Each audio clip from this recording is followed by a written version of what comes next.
Hello guys, nandito na naman tayo. Syempre, good morning muna rito at good evening dyan. Ay mali pala, good morning dyan at good evening rito.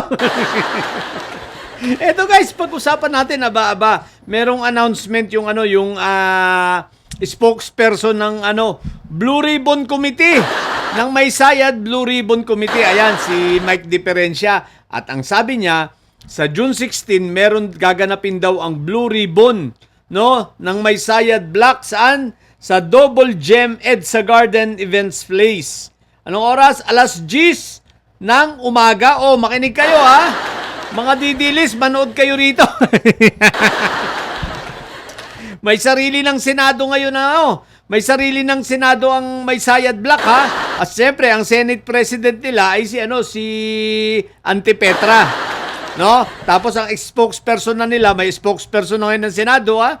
Senado ng Maysayad Block itong si Mike Diferencia. Oh, Blue Ribbon Hearing Committee.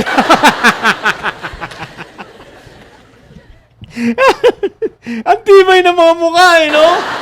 Talagang hindi papapigil Talagang dahil hindi kayang gawin sa Senado dahil illegal, gagawin nila sa labas. Aba, inilabas na nila ngayon ang Blue Ribbon ha. May sarili na, 'di ba? Sa bagay, pabayaan lang natin ano ba mangyayari sa Blue Ribbon hearing nila 'yan? Blue Ribbon hearing ng Maysayad diyan. 'Di ba ga? At puro chismis lang ang gagawin. Ilalabas na naman daw nila yung 14 na bagong witness. Wow! Siyempre, nandyan si Marco Tae, sigurado 'yan. Atin dyan, si Pia, nandyan rin malamang. Si Loren, malamang atin na yun kasi tinanggal na siya sa listahan. Pero yung iba, ay hindi ko lang alam kung atin. Kambing Nana, atin yun syempre. At syempre, hindi maaaring mawala ang Senate President nila na si Antipetra. Inilipat na pala ang Senado ron. Hoy, mga didilis, wag na kayo, umalis na kayo dyan sa Senado, dyan sa Pasay. Wala na dyan, inilipat na. Ayan na, dito na, sa Double Gem EDSA Garden Events Place, So, hindi ko alam kung saan yan. Basta, inilipat na raw, kaya lumipat na kayo doon. Wala na dyan sa Pasay. Bago na ngayon, bago na ang opisina ng Senado. Ang lakas ng tama na ito mga to, no? Tapos ang pag-uusapan bukas, puro chismis. Sige, mag-chismis kayo, tapos panibagong demanda na naman. Tapos sasabihin, binubusalan sila. Hindi pala kayo tanga, dawit kayo ng dawit. Banggit kayo ng banggit ng kung sino-sino. Tapos, pag idinemanda kayo, nag-iiyak kayo. Kundi pala naman kayo mga bobong hinayo pa kayo. Kailangan, pag nagsalita kayong ganyan, may tapang kayo. Huwag kayong matatakot sa demanda, di ba? Parang itong si Baluga, Atty. Baluga, nag-live. Ewan ko, sinong kasama ito, napanood ko lang, pinasa sa akin At sabi niya, mali daw yung pagdidemanda ni Barbers sa kanila kasi ang opisina raw ni Barbers ay nandito sa Makati. So, dapat daw sa Makati sila i-demanda. Bobo ka pala, Atty. Baluga, ang tanga mo.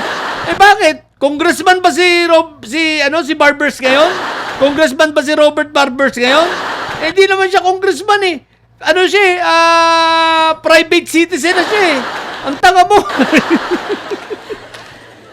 Private citizen na siya, kaya hindi na siya congressman, bobo. Kaya doon kayo dinamanda sa Negros dahil taga-ron siya. Nag-iiyak. Bakit daw sila sa Negros dinimanda? Tapos pati daw si Congressman Adjong, nasa Quezon City yata daw naman ang office. Bakit daw doon sila dinimanda sa Marawi? Bakit? Wala bang opisina sa Marawi si Congressman Adjong? Ang tanga nyo. Tapos nag-iiyak si Atty. Baluga, what the heck? So ito, yung Blue Ribbon. Kaya guys, wag tayo magtataka ha, na baka itong mga ito ay magdaos rin ng kanilang sariling impeachment trial dito rin. So, hindi tayo magtataka kung itong mga ito ay magdadaos ng sariling impeachment trial nila. Ha? So, dito rin sa, anong tawag ito? Anong garden ito? Blue Double Gem. Dyan ha? Sa Double Gem. Malamang dyan, kukondak rin ang mga ng sarili nilang impeachment trial. Grabe na mga siraulo, putik na. Anyway guys, speaking of impeachment, no?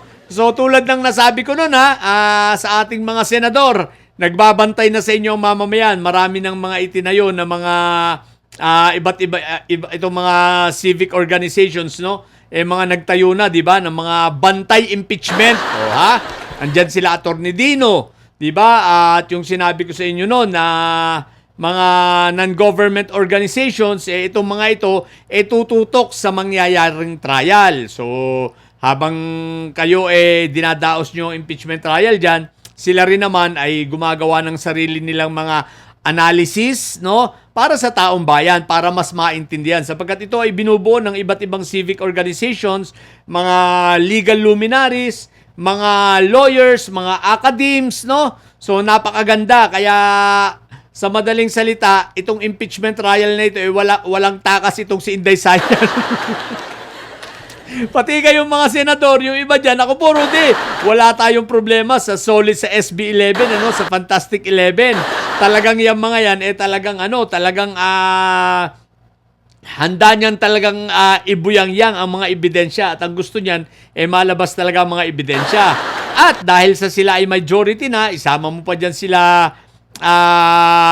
Ako naniniwala sila Quick Melt hindi na ito ahadlang sa impeachment. Palagay ko ano na talaga to mga to. Bumigay na ito.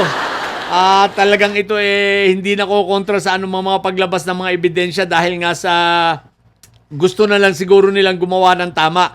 Dahil alam nilang mangungulungan sila, kahit papano may maiwan naman silang alaala sa mga tao na at least kahit bago sila makulong, sila ay gumawa ng tama. The same with kay Lulong, no? So magtatanong kung sino si Lulong, si Joel, ha? Joel is Lulong. Paigsin na lang natin si Lulong na lang. Alias Lulong na lang si Joel. So, pati si Lulong, palagay ko, napag-isip-isip niya, gagawa na rin lang sila ng tama. Dahil alam nila mangungulungan sila. Tulad ng sinabi ko, guys, hindi pa sila lusot. So, tandaan ninyo, ang taong bayan ngayon ay nakabantay dito sa impeachment. 74% ayon sa latest survey, ang gusto talaga makita na si Inday Sayad ay hinaharap itong impeachment trial na ito at panagutan niya kung meron siyang dapat panagutan at sagutin ang mga akusasyon sa kanya. Hindi yung siya nagtatago sa mga kung kani-kanino mga teknikalidad. Unfortunately, hindi na siya naitago pa ng Supreme Court. Hindi na kinaya. So, sa madaling salita, lalabas at ito ay exciting. Anong petsa na ngayon? 15 na ngayon. So, 15 na dyan sa Pilipinas, no? So, maganda ang mga mangyayari. Ilang panahon na lang. July 6, simula na. Ngayong June 18, magkakaroon sila ng pre-trial, no? Sa June 6, simula na ang trial! Exciting! Pero bago yun, hintayin na muna natin ang special session, syempre. Diba ka?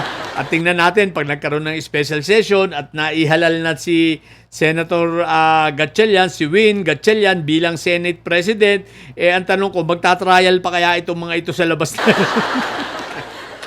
sa labas ng Senado? Ewan ko, mga baliw na itong mga didilis, no? Sobrang desperado na kung ano nang ginagawa sa buhay nila. So, yun lang muna sa mga pupundidilis dyan, eto pumunta daw kayo sa Blue Ribbon Committee hearing nila.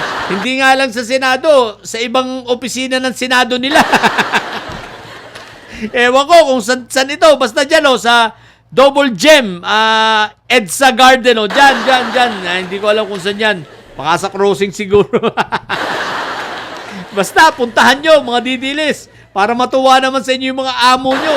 Sayang ang bayad, Di ba? Sayang ang bayad sa inyo, mga hinayo pa kayo. Yun lang. Mga bobong didilis at may sayad na nyo. Ang tatay nyo ay preso, ang BP nyo ay bobo.